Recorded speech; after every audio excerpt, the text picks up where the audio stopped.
우리 하나님의 말씀은 창세기 45장 1절에서 15절까지 함께 보시겠습니다.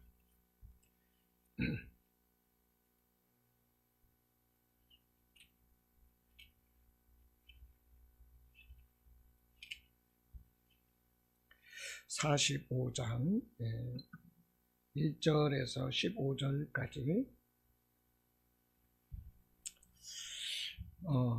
함께 읽겠습니다. 요셉이 시종하는 자들 앞에서 그 정을 억제하지 못하여 소리질러 모든 사람을 자기에게서 물러가라 하고 그 형제들에게 자기를 알리니 그때 그와 함께한 다른 사람이 없었더라. 요셉이 큰 소리로 우니 애굽 사람에게 들리며 바로의 궁중에 들리더라. 요셉이 그 형들에게 이르되 나는 요셉이라 내 아버지께서 아직 살아 계시니까 형들이 그 앞에서 놀라서 대답하지 못하더라. 요셉이 형들에게 이르되 내게로 가까이 오소서. 그들이 가까이 가니 이르되 나는 당신들의 아우 요셉이니 당신들이 애굽의 판자라. 당신들이 나를 이곳에 팔았다고 해서 근심하지 마소서. 한탄하지 마소서. 하나님의 생명을 구원하시려고 나를 당신들보다 먼저 보내셨나이다. 이 땅에 2년 동안 흉년이 들었으나 아직 5년은 밭갈이도 못하고 추수도 못할지라. 하나님이 큰 구원으로 당신들의 생명을 보존하고 당신들의 후손을 세상에 두시려고 나를 당신들보다 먼저 보내셨나니 그런즉 나를 이리로 보낸 이는 당신들이 아니요 하나님이시라. 하나님이 나를 바로에게 아버지로 삼으시고 그 온 집의 주로 삼으시며 애굽 온 땅의 통치자로 삼으셨나이다. 당신들은 속히 아버지께로 올라가서 아뢰기를 아버지의 아들 요셉의 말에 하나님이 나를 애굽 전국의 주로 세우셨으니 지체 말고 내게로 내려오사 아버지의 아들들과 아버지의 손자들과 아버지의 양과 소와 모든 소유가 고센 땅에 머물며 나와 가깝게 하소서. 흉년이 아직 5해가 있으니 내가 거기서 아버지를 동행하리이다. 아버지와 아버지의 가족과 아버지께 속한 모든 사람에게 부족함이 없도록 하겠나이다 하더라고 전하소서. 당신들의 눈과 내 아우 베냐민의 눈이 보는 바 당신들에게 이 말을 하는 것은 내 입이라. 당신들은 내가 애굽에서 누리는 영화와 당신들이 본 모든 것을 다 내 아버지께 아뢰고 속히 모시고 내려오소서 하며 자기 아우 베냐민의 목을 안고 오니 베냐민도 요셉의 목을 안고 오니라. 요셉이 또 형들과 입맞추며 안고 오니 형들이 그제서야 요셉과 말하니라. 아멘. 할렐루야. 45장은 이제 44장에서 계속 연결되는 말씀인데요.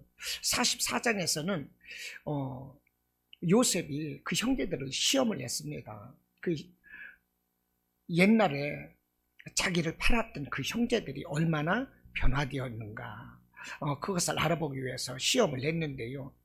그 형제들이 식량을 구하고 나서 이제 잔치를 베풀고 이제 가나안 고향으로 돌아갈 때에 아무도 모르게 그 막내 동생 그 베냐민이 양식자루에다가 요셉이 쓰는 은잔을 숨겨 두었습니다. 그리고 그 형제들을 다시 쫓아가서 너희들이 왜 우리 주인님 애굽의 총리님의 은잔을 도둑질하느냐 이렇게 도둑으로 몰아세워서요.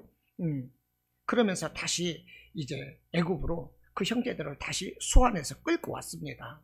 예, 이렇게 했던 것은요. 그 애굽의 총리로 있는 요셉이 그 형제들을 시험하기 위해서 그렇게 했던 것입니다. 과연 이 형제들이 요셉 입장에서 볼 때 나의 형제들이 얼마나 많이 변화되어 있는가 이것을 시험하기 위해서 그렇게 했던 것이죠. 예, 그러면서 요셉이 이 형들이 그 베냐민을 끔찍이 아끼고 그 형들이 과거에는 그 서로가 형제들끼리 막 이기심에 사로잡혀서 시기심에 사로잡혀서 서로가 헐뜯고 막 이렇게 분쟁하던 형제들이 이렇게 지금은요 똘똘 뭉쳐가지고 형제 우애를 나누고 있거든요. 한 사랑을 나누고 있거든요. 이런 모습을 보면 요셉이 너무나도 감동되고 그런 거요. 그래서 요셉이 자기가 이제 속이고 있던 자기 신분을 형제들에게 밝히는 것입니다. 형님들, 제가 바로 요셉입니다. 이렇게 자기의 신분을 밝히고 나서 형제들을 막 위로하는 거예요.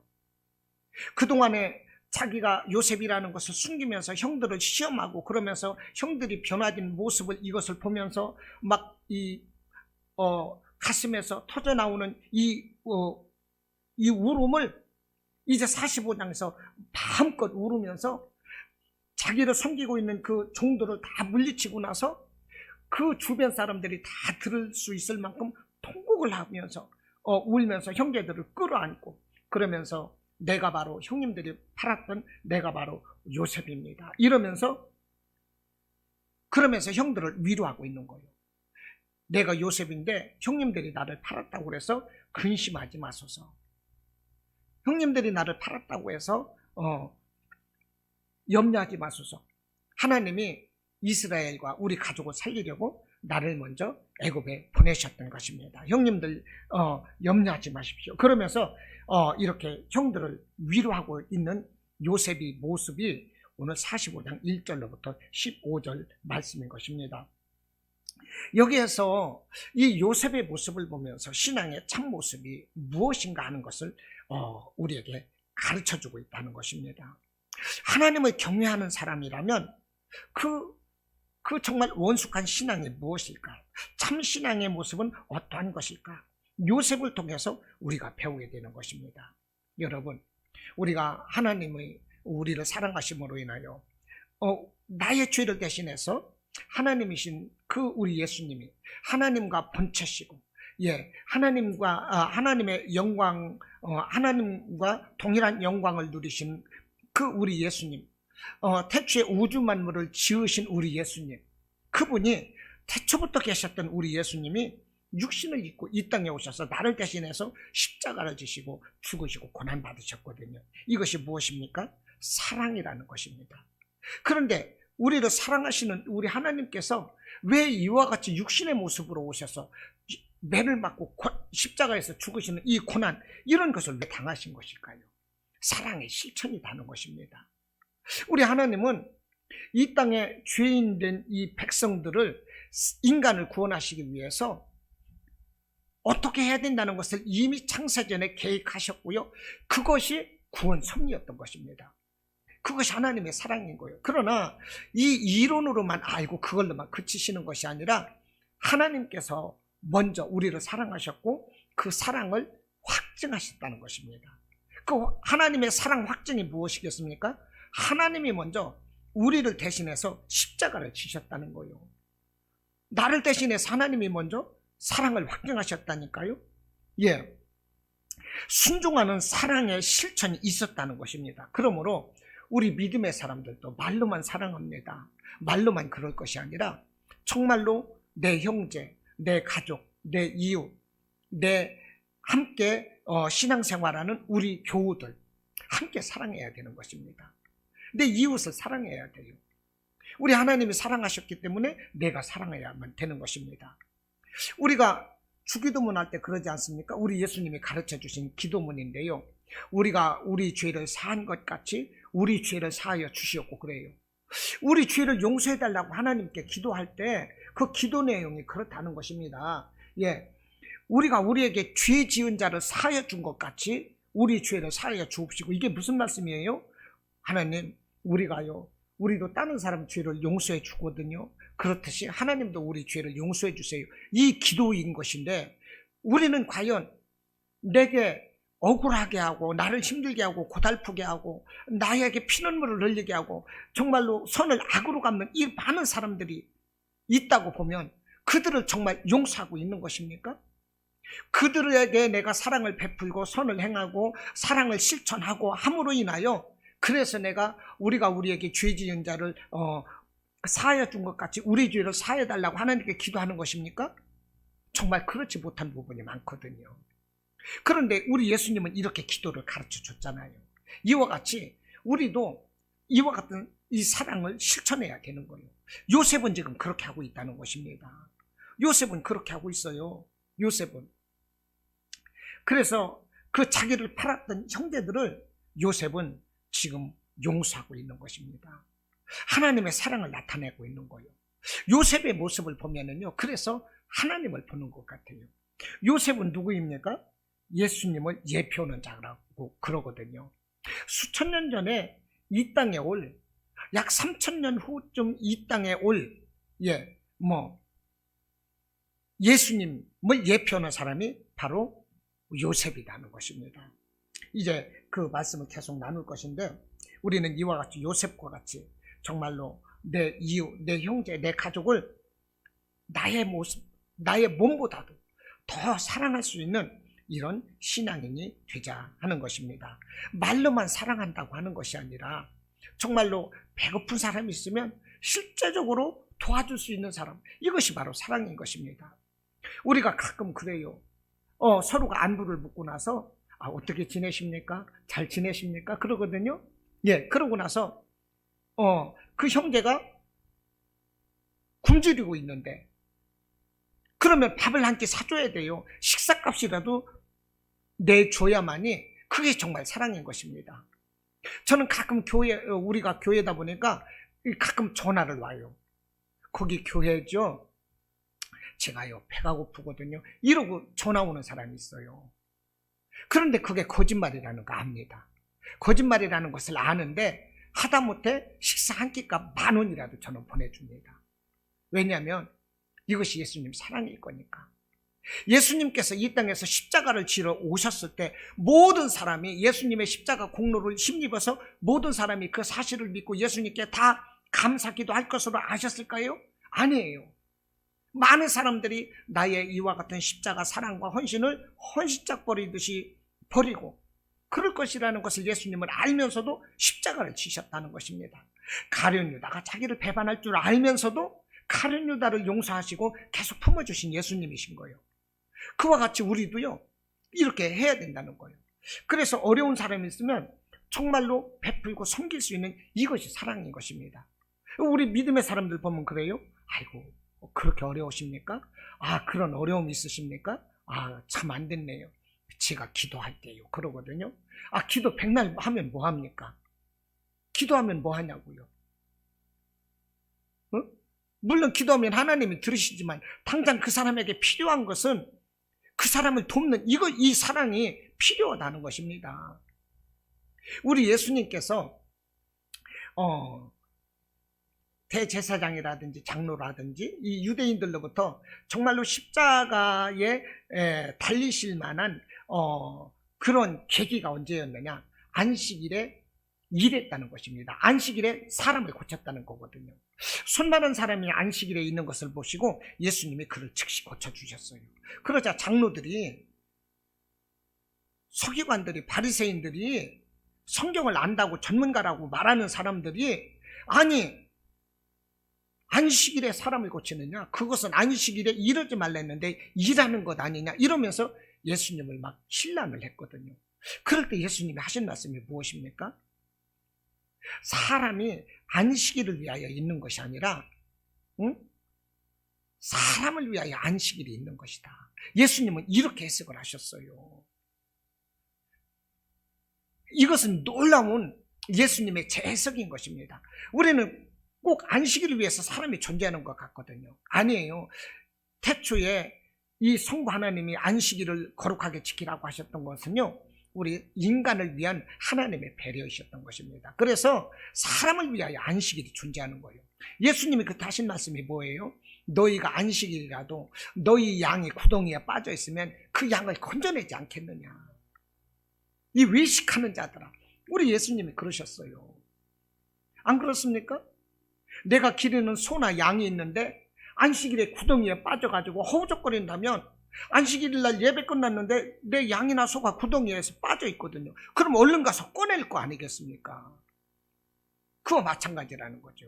우리 예수님은요, 이 땅의 어린 양들을 위해서, 어린 양의 생명을 위해서 이 땅에 오셨거든. 그러니 어린 양의 그 생명들이 질병으로 고통하고 있는 것을 보시면서 안식일에 그 병을 고쳐주신 거예요. 이것이 바로 사랑인 것입니다. 여러분, 우리가 함정에 빠지기 쉬운 것이 말로만 기도한다는 거예요. 말로만 사랑한다는 거예요. 그러면서 그 형제가 굶주릴 때 전혀 보살펴 주지 않아요. 그 형제가 헐벗고 있는데 전혀 보살펴 주질 않아요. 그 형제가 고난당하고 있는데 보살펴 주질 않아요. 예를 들어서 어떤 학생이 여기가 안산인데 부산으로 무슨 시험을 치러 간다고 봅시다. 갑자기 나오다 보니까 차비를 준비하지 못했다든지 잃어버렸다든지 그럴 때 발을 동동동동 구르고 있으면 그 학생을 정말 위한다면, 그 수험생을 위한다면 어떻게 해야 되겠어요? 얼른 교통비를 지원을 해줘야 되는 거예요. 그런데 우리 믿음의 사람들이 요즘 어떻게 해요? 아이고, 기도하겠습니다. 이게 무슨, 차라리 그 말을 남는 게 낫지. 저도 가끔 보면 그러더라고요. 예, 제가 달려드리는 말씀은 아니에요. 저한테 아이고, 요즘 교회 어때 목사님? 이제 아는 사람이니까 그래요. 아이고, 어떻게 코로나 때문에 잘 되고 있나 궁금하기도 하고, 어떻게 내가 전화 안 하면 전화도 안 하고 궁금해서 했어요. 그러면서 기도할게. 예, 기도하면 다야. 기도하면. 예, 정말로 개척교회에서 필요한 게 뭡니까? 개척교회에서 필요한 게 뭐냐고요? 뻔히 알아요. 얼마 전에는요, 저한테 우리 아들이 금방을 내야 되겠는데 목사님 40억이 필요해. 40억 준비할 수 있도록 기도 좀 해줘요. 그러더라고. 예. 그 얼마 전에 또 전화가 왔는데 우리 아들이 요즘엔 아주 잘 됐어요. 이제 저기 딸도 어디 대학 가고 사업도 잘 되고 어떻게 살아. 예. 그런데 저한테는 늘 그냥 기도만 하겠대. 이거는요, 예, 외식하는 겁니다. 외식하는 거. 이와 같은 정말 외식이 바리새인과 같은 이런 삶, 이런 삶을 우리가 살아가고 있어요. 그런데 요셉은 어떻습니까? 하나님의 사랑으로 형제들을 용서하고, 형제들이 변화된 모습을 보면서 자기가 감정이 막 이렇게 막 가슴이 뜨거울 만큼 막 이렇게 기쁨의 눈물을 막 흘리면서 이렇게 정을 나누고 있는 것입니다. 이와 같은 사랑이, 요셉의 하나님과 같은 이 사랑이 우리 믿음의 사람들에게 있어야 되겠다는 것입니다. 제가 계속 말씀드렸지만 1절로 2절 보면 보십시오. 요셉이 시종하는 자들 앞에서 그 정을 억제하지 못하여 소리질러 모든 사람을 자기에게서 물러가라 하고 그 형제들에게 자기를 알리니 그때 그와 함께한 다른 사람이 없었더라. 요셉이 큰 소리로 우니 애굽 사람에게 들리며 바로의 궁중에 들리더라 그랬어요. 막 형제들에게 그 사랑과 정을 억제하지 못하고 큰 소리로 울었어요. 지금 계속 말씀드렸지만 왜 이렇게 울었을까? 그동안에 나를 너무 힘들게 했던 형제들이기 때문에, 네, 그런 회한 때문에, 막 억울함 때문에 울은 겁니까? 아니잖아요. 기쁨의 눈물인 거죠. 감동의 눈물인 거죠. 형제들이 그동안에 너무 변화되었거든요. 그동안 요셉 자신을 팔았던 것에 대해서 형제들이 많은 회개를 했고, 이제 형제들과 한 아버지를 섬기면서 이 한 뜨거운 이 가족애를 나누는 이런 것을 보면서 요셉이 감사하고 이러면서 이 형제들을 용서하는 이 눈물을 흘리게 되는 것입니다. 그러니까 이 요셉의 마음, 이렇게 뜨거운 이 감동의 눈물을 흘릴 수 있도록, 요셉이 이런 눈물을 흘릴 수 있도록 한 것은요, 진심 어린 회개가 있었던 형제들 때문에 나와 있는 거죠. 그러니까 이게 회개가 참 중요하다는 것입니다.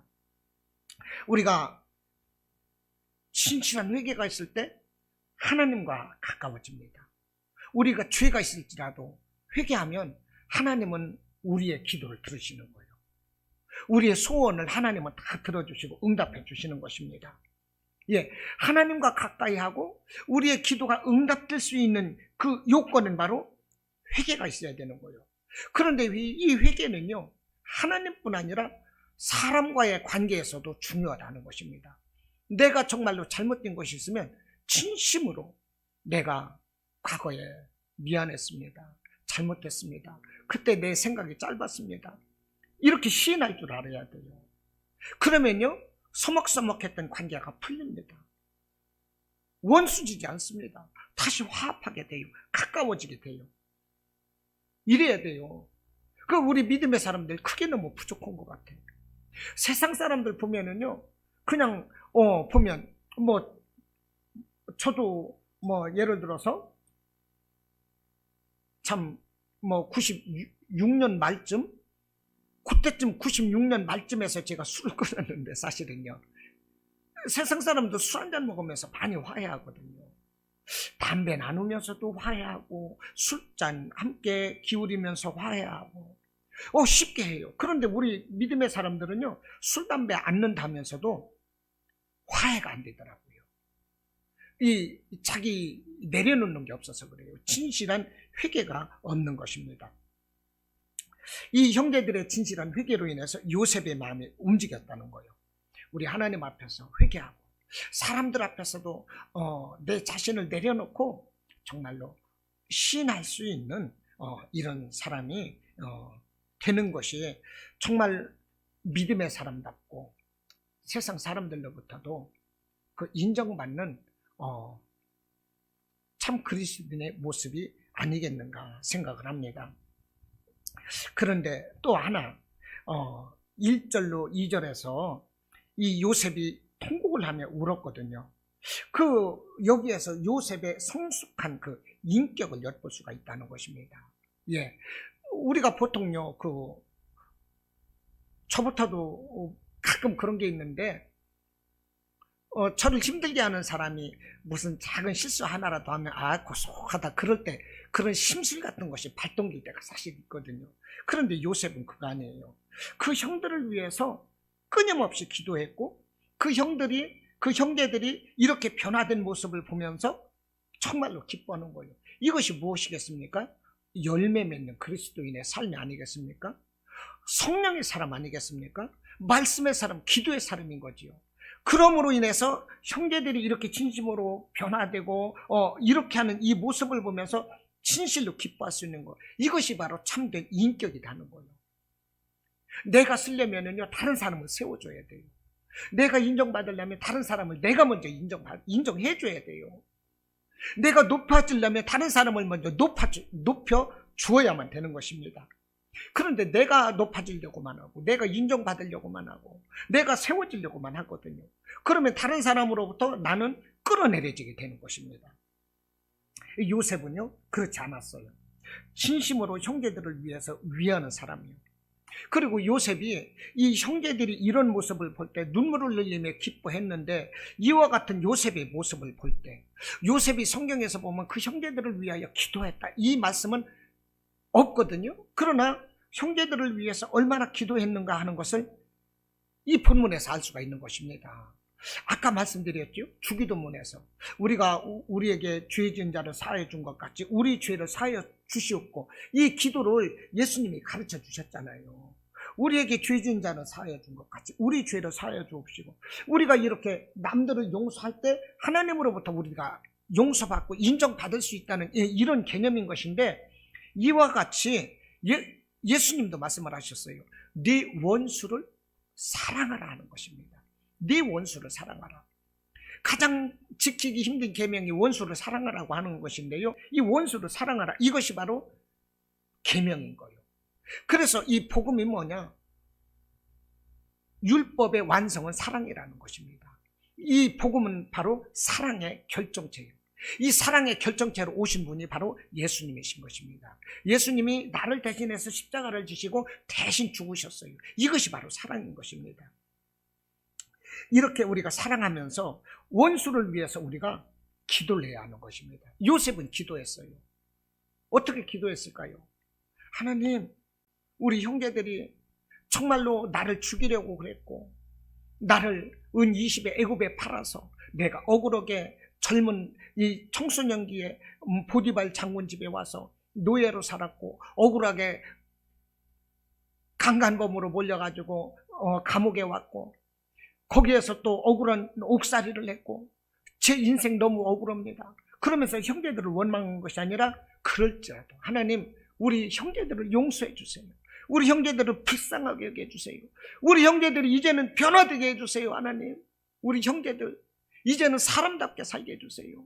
서로가 서로를 위하고 자기 생명과 같이 자기 몸과 같이 아끼고 사랑할 수 있는 우리 형제들 되게 해주세요. 우리 형제들이 자기만을 위한 그런 이기심에 사로잡히고 시기심에 사로잡히고 이런 피곤한 사람들이 아니라 한 분 연로하신 우리 아버지께 효도하는 자녀들 되게 해주시고 형제들끼리 정말로 서로가 서로를 자기 몸과 같이 아끼고 사랑할 수 있는 우리 형제들 되게 해주세요. 얼마나 기도했겠습니까? 내게 그렇게 몹쓸 짓을 했던 그 형들을 용서합니다. 하나님 그들을 용서해 주세요. 그 형제들이 변화되게 해주세요. 매일마다 기도했던 것입니다. 그러므로 이 요셉은요 뭐냐? 예수님을 예표한다는 거예요. 우리 예수님이 어떻습니까? 자기를 십자가에 못 박고 지금도 하나님을 모르는 그들을 위해서요. 우리 예수님은 그들이 당신께로 돌아오길 바라고 있는 거예요. 그들이 돌아와서 하나님께 기도하면 그것을 기쁨으로 인하여 하나님께 중보 올리고 있는 거예요. 우리가 그동안에 예수님께 어떤 무슨 잘못을 저질렀을지라도 우리 예수님은 너 과거에 나에게 어떤 짓을 했잖아 이렇게 우리를 탓하시지 않으세요. 그리고 우리가 내가 변화된 그것만을 기쁘게 생각하시면서 하늘 하나 아버지께 이런 기도를 합니다. 하나님께서는 아니 그 배은망덕한 그것이 안 돼. 그 사람은 이와 같은 이 죄값을 받아야 돼. 성부 하나님은 그러실지라도 예수님이 아닙니다. 진심으로 회개하고 기도하니까 아버지 용서해 주세요. 우리 예수님이 이렇게 중보만 하시면 하나님은 바로 알았어. 그러면 그 사람의 죄값을 아예 그 행위록에서 지워버려라. 우리 하나님은 이렇게 말씀을 하시고 그 사람의 죄값을 지워줘 버리신다니까요. 우리 예수님이 이렇게 사랑하신다 이 말이에요. 지금도 사랑하시고 우리를 위해서 기도해요. 그런데 요셉이 그 형들을 위해서 이렇게 기도했다 하는 것입니다. 그러므로 요셉은요 다시 오실 예수님을 예표한다는 거예요. 그리고 지금 창세기 37장 이후에서부터 계속 요셉의 이야기가 나오고 있는데 지금 요셉이 어떤 모습으로 나오고 있습니까? 형제들에게 보복하는 형제들에 대한 심판자로 나타난 것이 아니라 형제들을 기근에서 구원할 자로 나타났다는 것입니다. 형제들이 지금 7년 기근이 들어가지고요 이 식량을 사러 애굽에 왔거든요. 그 애굽에 왔는데 그 형제들을 만나서 너희들이 과거에 나를 죽이려고 했고 팔려고 했지 그러면서 억하심적으로 죄값을 묻는 것이 아니라 그 형제들을 기근으로부터 구원해주는 구원자로 지금 나타나고 있다는 거예요. 그 아버지를 구원하고 그 온 가족 70인을 구원해서 이제 애굽으로 들어가서 애굽에서 400년 이상을 이제 살게 되는 것입니다. 고센 땅에서 구원자로 나타났다는 거예요. 보십시오. 예수님이 이 땅에 오셔서 우리를 위하여 고난받으시고 항상 중보기도 하셨는데 그 예수님은 어떤 자로 오셨습니까? 구원자로 오셨거든요. 예수님이 지금 형제들에 대한 기근에서 구원자로 지금 나타나고 있다는 것입니다. 요셉은 그래서 예수님을 예표하는 자예요. 그리고 45장 5절에서 보니까 이렇게 말씀을 해요. 당신들이 나를 이곳에 팔았다고 해서 근심하지 마소서, 한탄하지 마소서. 이렇게 말을 하고 있거든요. 하나님의 생명을 구원하시려고 나를 당신들보다 먼저 보내셨나이다. 이렇게 말씀을 하고 있어요. 나를 하나님이 이스라엘의 생명을 구원하려고 우리 가족의 생명을 구원하려고 나를 먼저 보냈어요. 그러니까 형님들 염려하지 마세요. 이 말씀을 하고 있거든요. 우리 예수님은 어때요? 우리를 구원하시려고 먼저 오신 분이요. 먼저 우리의 후손들도 계속 태어나고 할 것인데 그들의 죄값을 묻기 이전에 예수님이 오시는 거예요. 내가 태어나고 우리 조상들이 태어나기 이전에 우리 예수님이 오셨어요.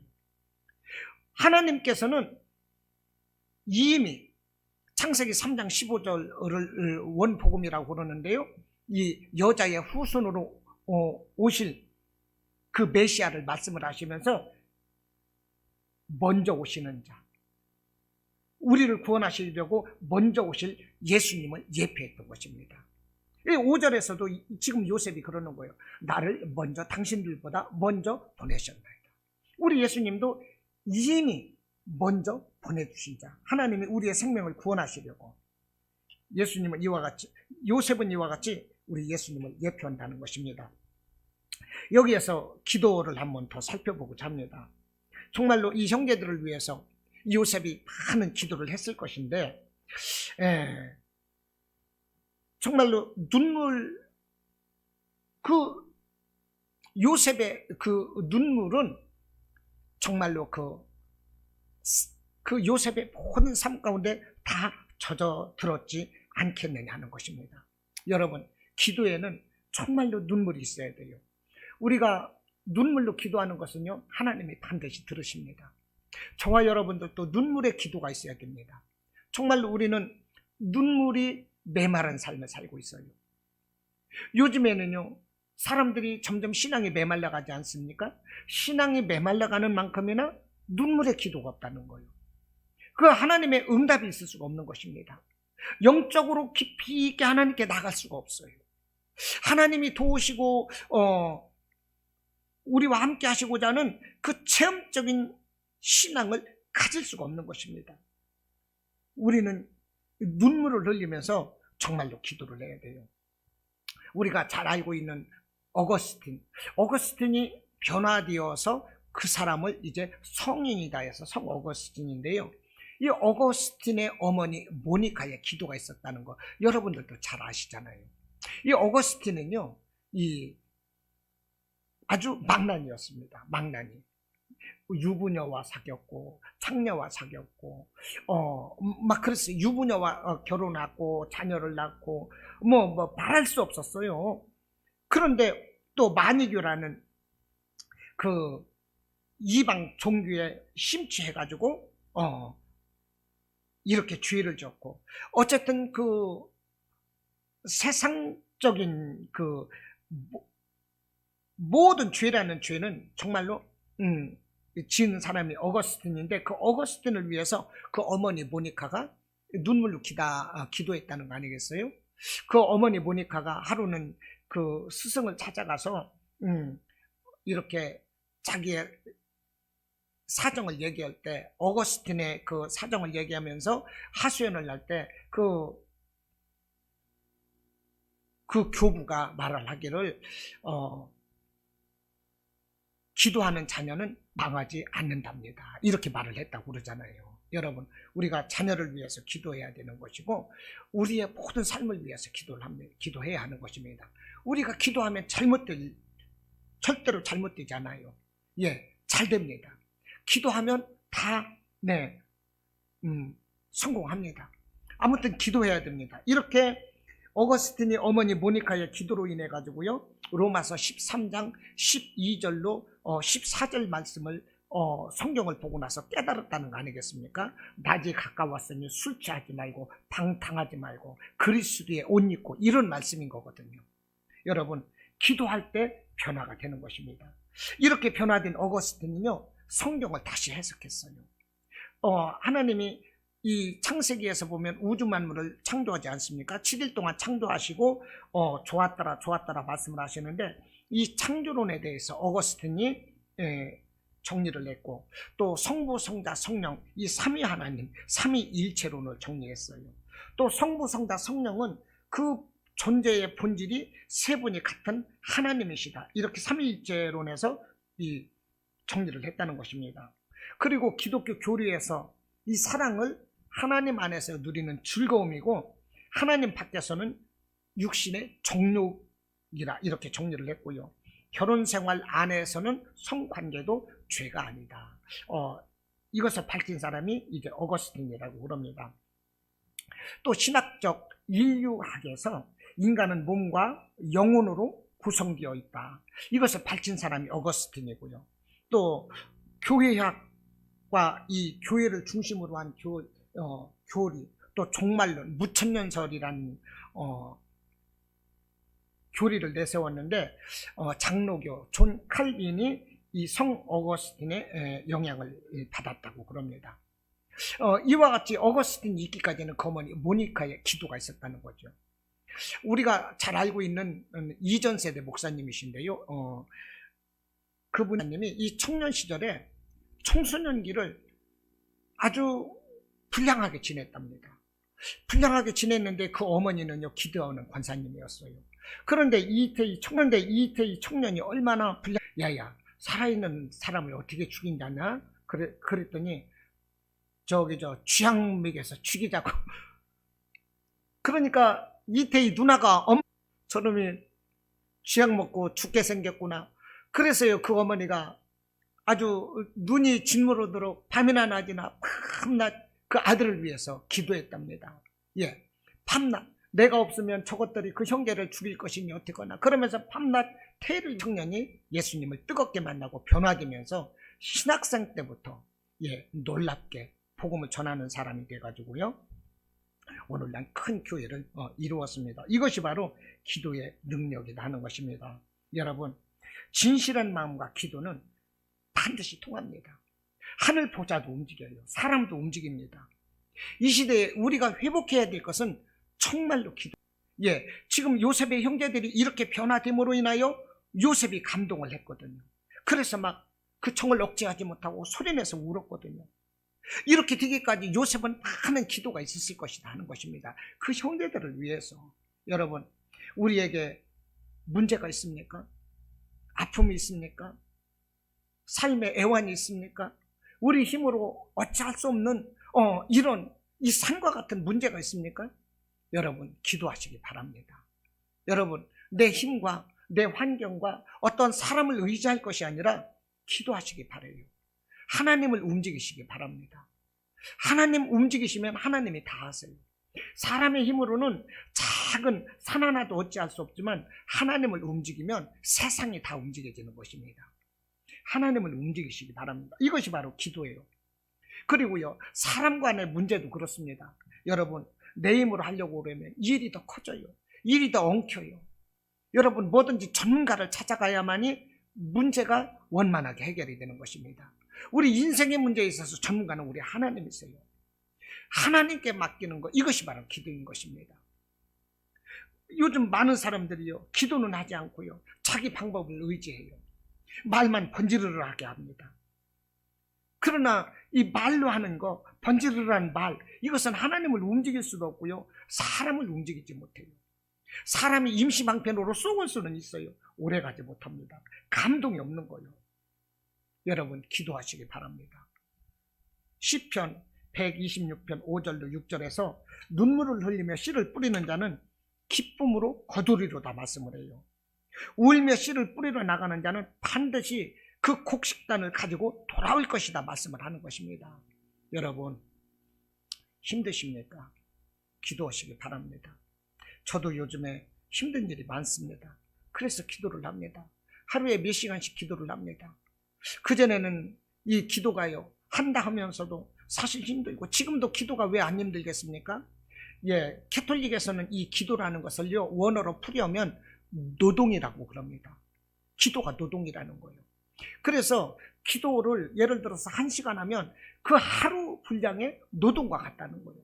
이 기도가 이렇게 사실 힘들다고 보면, 어떻게 보면 힘든 것이 기도인 거예요. 그러나 이 하나님께 붙잡힘 되고요, 이 기도가 생활화되면 기도처럼 좋은 게 없어요.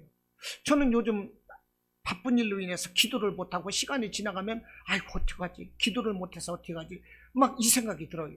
그전에는 돈을 좀 뭐 잃어버리거나 내 것을 빼앗기거나 뭐 손해를 보면 어떡하지, 손해나서 어떡하지 그랬었는데, 요즘에는 기도 못하는 것이 아이고 어떡하지, 기도 못해서 어떡하지, 막 이 생각만 들어요. 기도가 제 1호 재산이 되었어요. 정말로 기도하면 기쁘고 감사하고 힘이 나고 하나님이 함께 하시는 걸 느끼게 되는 것입니다. 저는 어제도 기도하면서 하나님이 얼마나 감동을 주시는지, 제 입술을 통해서 하나님이 말씀을 하시는 그 은혜 가운데서 여러분, 기도하시기를 바랍니다. 기도만이 능력입니다.